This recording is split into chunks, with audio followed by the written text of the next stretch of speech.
from West Virginia Public Broadcasting. Support for the Legislature Today is provided by the following. AARP West Virginia, your ally for real possibilities in the Mountain State. Online at aarp.org/WV. West Virginia Higher Education Policy Commission, working to double the degrees produced annually to meet workforce demands and grow West Virginia's economy. Learn more at wvhepc.edu. The W. Page Pitt School of Journalism and Mass Communications at Marshall University, providing hands-on education in advertising, public relations, and journalism across all media platforms. At the Legislature today, members of both chambers are preparing to hear from their respective finance chairs about their budget plans as they approach the halfway mark of this legislative session. Tonight, an in-depth interview with the House Speaker and Senate President about those budget plans. And West Virginia's First Lady marks the start of Women's History Month. Those stories and more coming up on the Legislature today.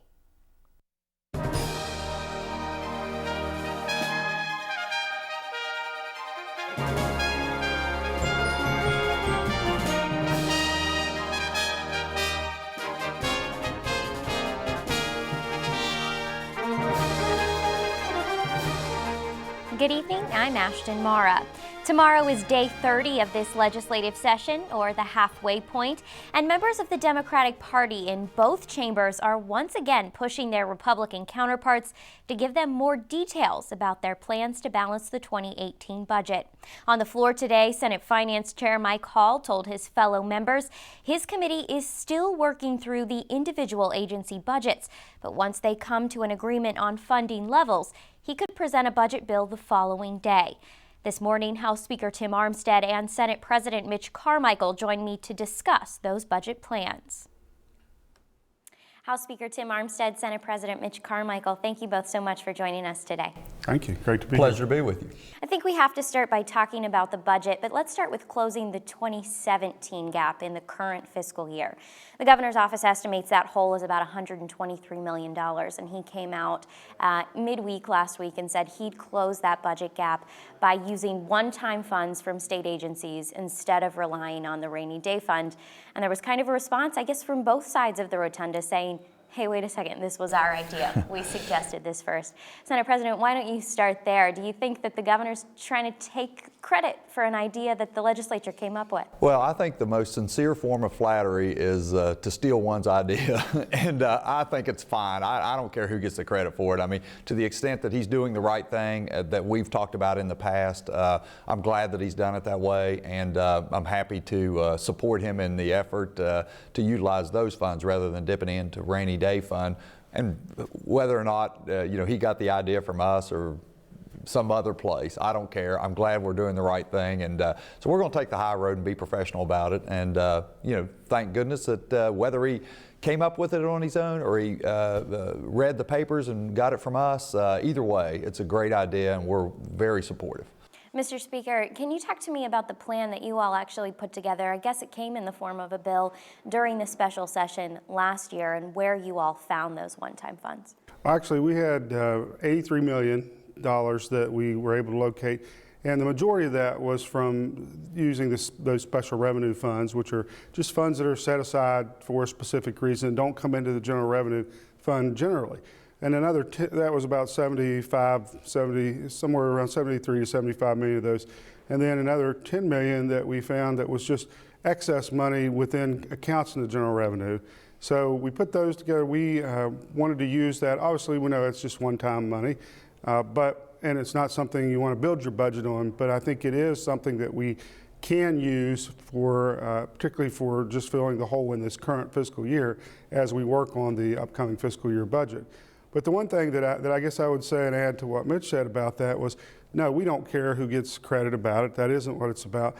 But it was a little, I guess, discouraging to us that the governor would take it as an opportunity almost to take a pot shot at the legislature while I think we have a great team working very hard to balance the upcoming year's budget and this year's budget. And I didn't think there was any need to say, hey, this was an idea I came up. Why haven't you done this? When obviously we had. So that was the thing that we were bothered by, not whether he gets the credit or we get the credit. That's not what it's about. But I don't think that's a productive way to move forward in terms of balancing our budget. Well, it's not a new idea. This legislature and Governor Tomlin have done that in the past, swept some agency accounts to close a budget gap. But, Mr. Speaker, you say that this is not the way to balance future budgets. So let's talk about that future budget. The 2018 budget has about a $497 million hole in it right now. And both chambers are working on their plans to fill that hole, to cut government, and to, I guess we'll see down the line if there's also an increase in spending. It's my understanding that the finance chairs, their goal was at the 30-day mark, which is tomorrow, to present a spending plan to the chambers. Mr. President, let's start with you. Where does the Senate stand on that spending plan right now? Well, first, let me just back up a little bit to your comment about a $497 million deficit. In large measure, Ashton, that's been created by the governor. His proposal expands spending by over $300 million from last year's budget, in which we just finished a conversation. We didn't have enough money to fix that budget, so we had to dip into one-time funds and sweep some accounts and so forth. And so I think to the people of West Virginia that view their own budgets, a family budget in which you had X amount of dollars last year, $100 last year to spend, you don't come in and spend $120 or $130 in your next budget. And so that's what this governor has done. When we talk about an excessive budget deficit, it is largely self-created. And so we need to, our plan will be to go back as much as what the governor campaigned on, reducing spending and putting forth a budget that spends, in essence, essentially what we collect, so that we don't have to continue, as the Speaker said, going into one-time funds or rainy day funds.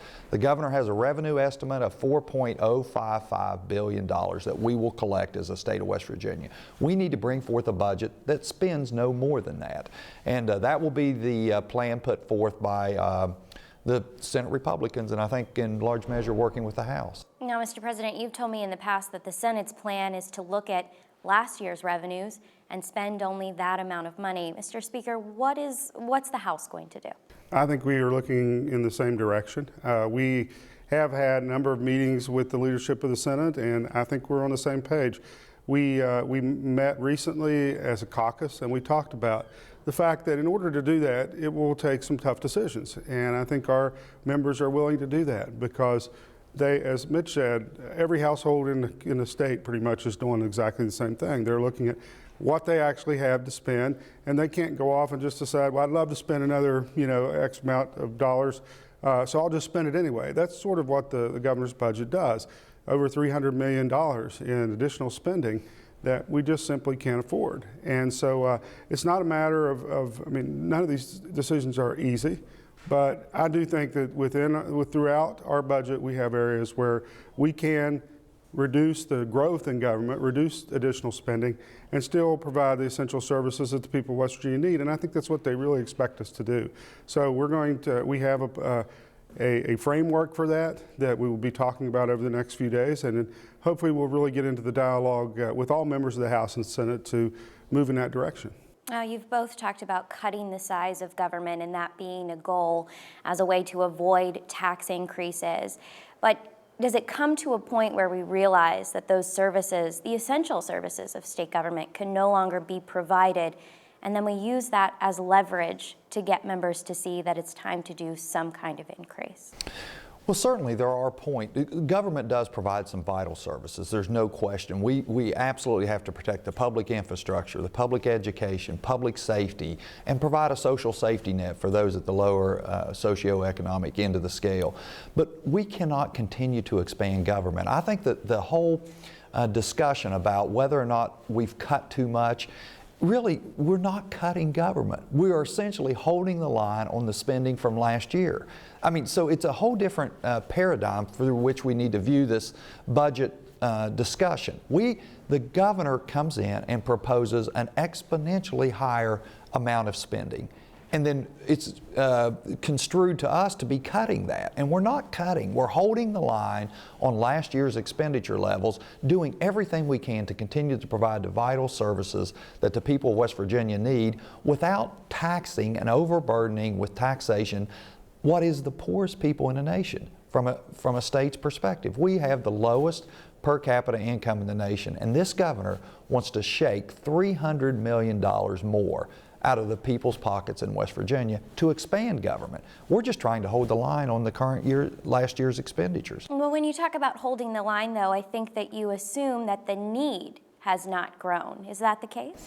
Well, certainly the needs continue to grow. All needs continue to grow as we accommodate the wants and the desires of the people.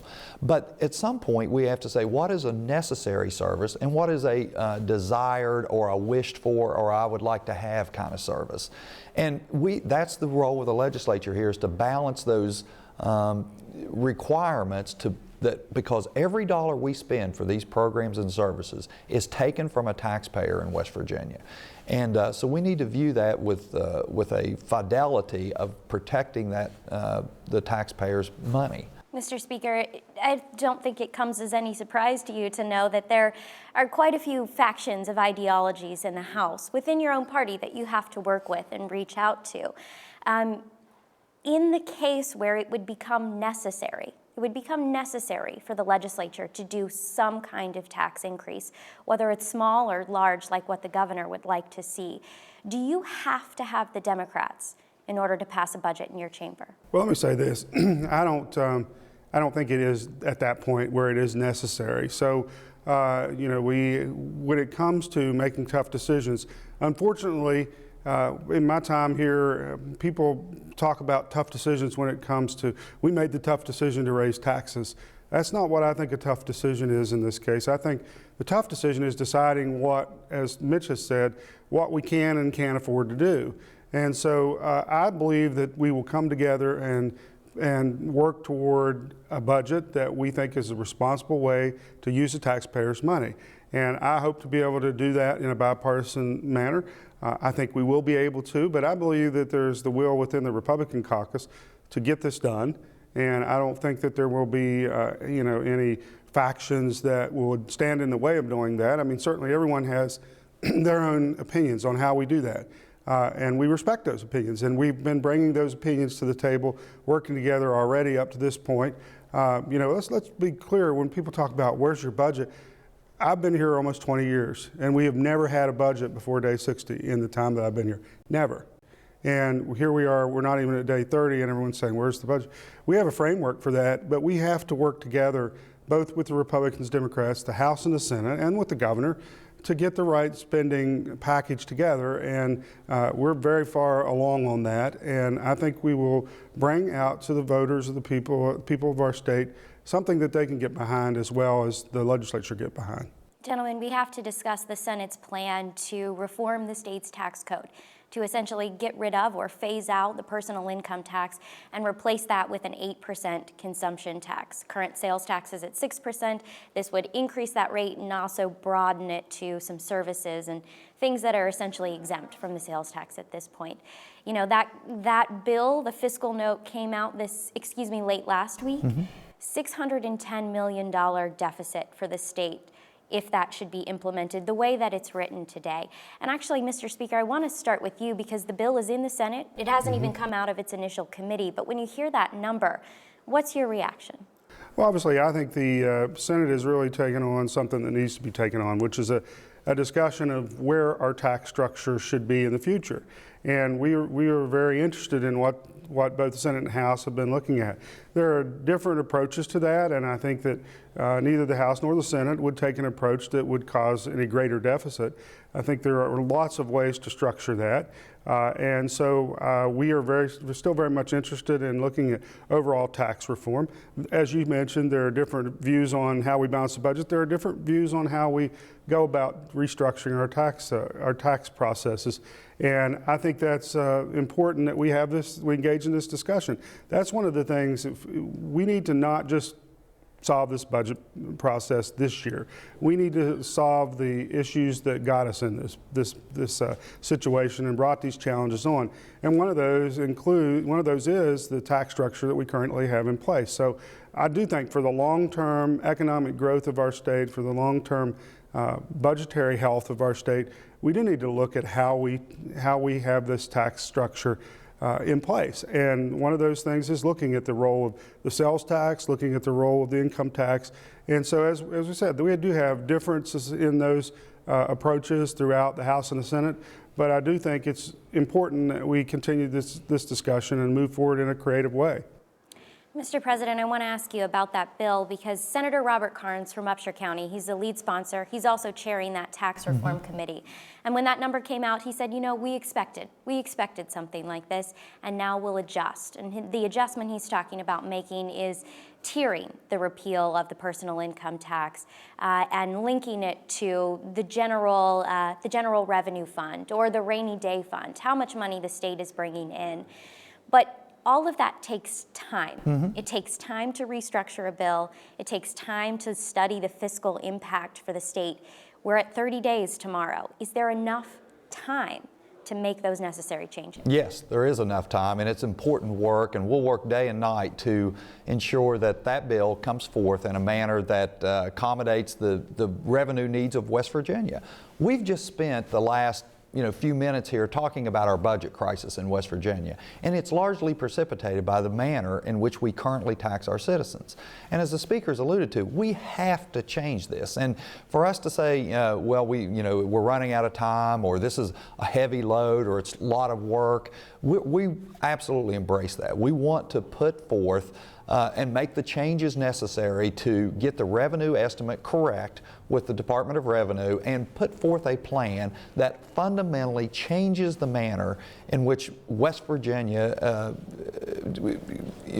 procures the revenue from its citizens. And Ashton, what we're doing now is not working. There's no question that we need to change and overhaul this. And I've put together, in consultation with the Speaker, we've put together this select committee, and I've appointed Senator Karnes to be the chair of that, and he is diligently working. That is his sole task, is to bring forth that proposal. And I really do anticipate that we will have a bill through the Senate, and if it doesn't go through the entire process, this is worthy of the effort. And there are many bills that we work on that at the end of the day don't make it across the finish line, but there's nothing more important than we're working on than this bill right now. Gentlemen, I'd be remiss if I didn't speak about some of the other issues that lawmakers are taking up this session. Mr. Speaker, I want to start with you because over the past week or so, the House of Delegates has been taking up these specific substance abuse bills, and they've been to increase penalties for some drug crimes. A lot of criticism from Democrats in the House that, number one, it doesn't do anything for treatment, doesn't do anything to curb the issue, and number two, it has a large fiscal impact for the state. I think the Division of Corrections says one person convicted of one of these drug crimes costs $30,000 per year to incarcerate. Can you respond to some of those Democratic concerns? Well, absolutely. First of all, we've said all along that really attacking the drug problem in our state is a factor of trying to prevent people from becoming addicted in the first place, treating those that have become addicted to try to get them free from that addiction, and then punishing those who are doing this and trying to deter the drug trade in our state. Simply because we've been focusing on that third element in these bills does not mean that we're not focusing as well on the other aspects of it. But the pieces of legislation that happen to come out from the House Judiciary Committee to the floor have been focused in this past week on that third factor. So there was a lot of criticism, well, what about the treatment? And obviously that's something that we are working on and looking at. But at the same time, these bills are really geared at getting at the people who would come into our state or be in our state and take advantage of someone who has that addiction to make money. And we can't tolerate that. And so I've been a little, I guess, discouraged and surprised by some of the opposition, although the opposition has been very vocal on the floor when it comes to the votes on the bills. There's usually like 10 or 15 of 100 that vote against them and overwhelming majorities to vote for them. And then, of course, in terms of the funding for that, I think as the Senate President has alluded to, one of the key things that we must do is public safety. And so that should be a very high priority in terms of our funding. But I truly believe that it will also be a deterrence for people who are currently coming into our state. If they know that we are going to treat this issue very strongly, like we have, very forcefully in these bills, I believe that will cut down on the drug trade. And rather than put more people in prison, I think it will actually deter people from coming into West Virginia and engaging in this drug trade in our community. So I'm very encouraged about what we've done over the last week. I think it's very important that we do this, and it's only one component of trying to address this problem, but I think it's an incredibly important component of that. And Mr. President, I want to talk to you about some of the labor bills that have come through the Senate so far. We saw one earlier this week repealing the wage bond requirement. Essentially, construction and extraction industries, they have to put up 4 weeks worth of payroll because Democrats call them vulnerable industries. It's possible if they go out of business, those workers might be left without pay. A lot of criticism on those bills as well. Why do we need these types of provisions? Well, we don't need those types of provisions that's currently in code. We have fewer people working in West Virginia, eligible age people, than any place else in America.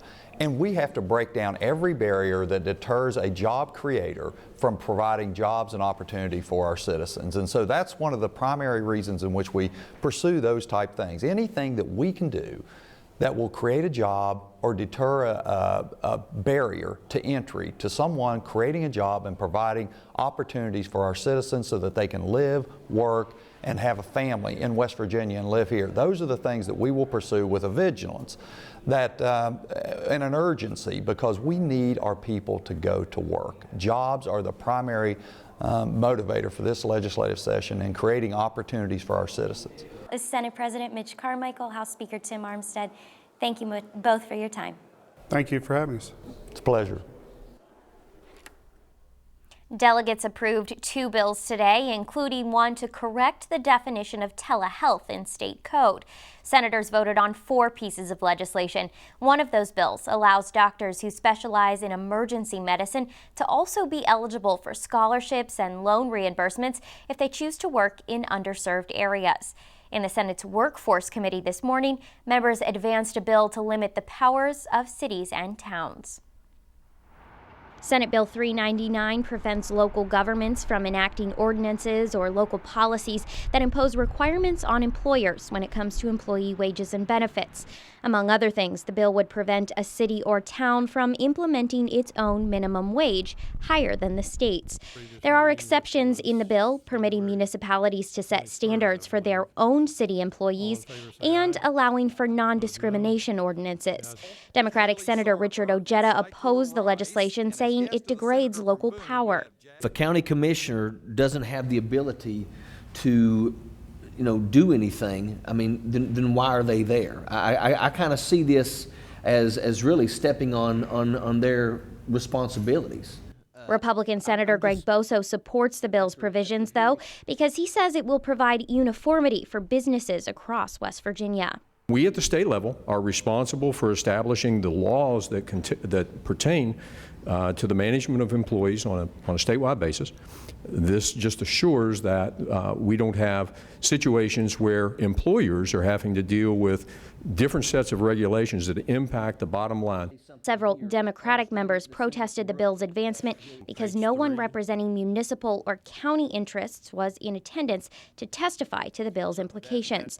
Still, a majority of the committee's members voted to advance Senate Bill 399, which now goes to the Chamber's Judiciary Committee. First Lady Kathy Justice spoke at her first solo event today since her husband's inauguration. Liz McCormick reports the First Lady helped recognize International Women's Day at the Capitol, kicking off Women's History Month. West Virginia's new First Lady, Kathy Justice, joined lawmakers and advocates to kick off Women's History Month. In her speech, Justice recognized a number of West Virginia women who have made a difference in the state, like novelist Pearl S. Buck, actress Jennifer Garner, and basketball player Vicki Bullitt. Justice encouraged the women of West Virginia to be strong, independent, and influential throughout their lives. One of the things that I'm really interested in is education. Right at this point, probably secondary education, that the kids that are not college-bound kids but need a technical career and stuff, and that's what we're trying to focus on right now, and more will come out about that soon. It's common for West Virginia First Ladies to set their own agendas and work to create change in those areas. A former teacher, Justice hopes to bring more opportunities to West Virginia for young people. As females, we must always speak up, speak confidently, and do our best to create awareness and opportunities and empowerment for those issues we care most about, for our friends, family, and ourselves, and for the future of the generations to come of West Virginia. Justice says she's also interested in initiatives focused on children and humanitarian work. For the Legislature Today, I'm Liz McCormick at the State House. Tomorrow on our show, the House and Senate finance chairs join us to discuss the state of the budget on day 30 of this legislative session. Senator Mike Hall and Delegate Eric Nelson tomorrow on the program. This has been the Legislature Today. I'm Ashton Mara. Thanks for joining us.